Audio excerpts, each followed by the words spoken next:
इसमें लोगों से उन्होंने कहा था कि आप अपने गुलामी के और जो वो होते हैं क्या छोटे कार्य, उसको मैं भूल गया ऐसे क्या क्या काम करते थे, मेनली गुलामी का जो कार्य थे जो हमारे पुरखा करते थे, उनको बाबा साहब ने सामाजिक तौर पर रोका और सभी लोगों से कहा कि कौन कौन साथी लोग मेरे साथ देंगे इस सामाजिक बदलाव में।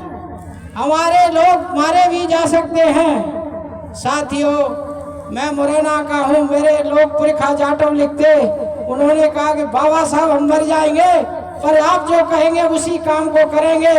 ये कोई शासन का आदेश नहीं था, बाबा साहब का आदेश था।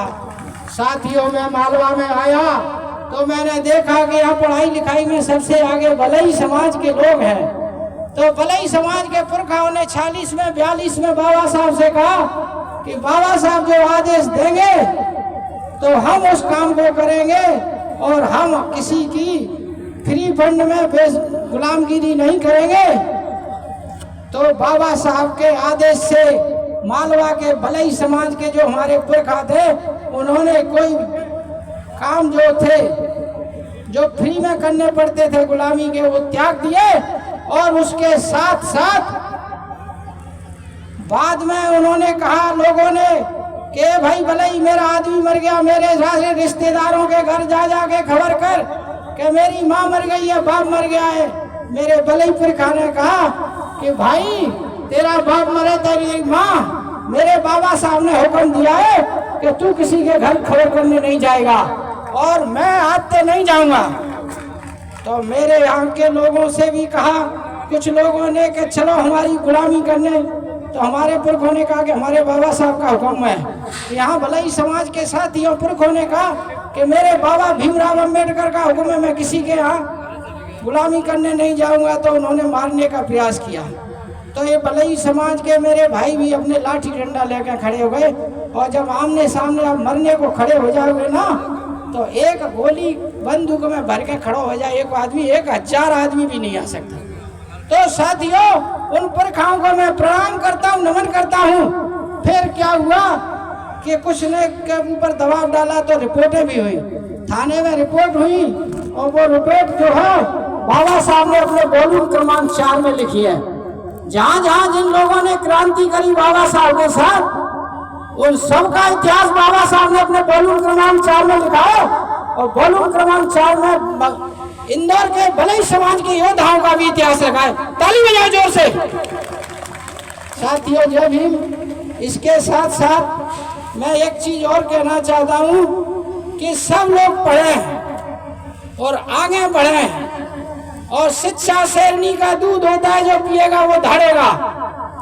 और 3 रुपया की शराब बनती है। साथियों, मेरा बेटा सर्जन, उसको किसी ने कहा कि शराब के बिजनेस में आ जाओ। मेरे से पूछा, मैंने कहा कि हम किसी को मारने के बिजनेस में नहीं है, हम जिंदा करने के बिजनेस में, शराब का बिजनेस नहीं करेंगे। लेकिन साथियों, आपको पता होना चाहिए कि 3 रुपए की शराब की लागत से जो बनती है, उसे 100 रुपए की पीता है कोई भी आदमी पिए, चाहे मेरा भले पिए, चाहे जाटव पिए, चाहे महिरवार पिए, कोई भी पिएगा। 3 रुपए की शराब 100 रुपए की और 30 रुपए की शराब 1000 रुपए की। लेकिन मैं क्या देखता हूँ हमारे समाज के लड़कों में, जो वैसी शराब पिए थे छोटी 150 की, नौकरी लग गई तो 1000 की शराब पिएंगे कि हमारी प्रोग्रेस हो गई। नहीं, आपका पतन हो रहा है। दारू पीने जा रहे हो, आपका पतन हो रहा है। तो साथियों, मैं सिर्फ आपसे यही निवेदन करूंगा कि आते भलाई समाज में कोई ऐसा बच्चा नहीं हो जो ग्रेजुएट से कम हो।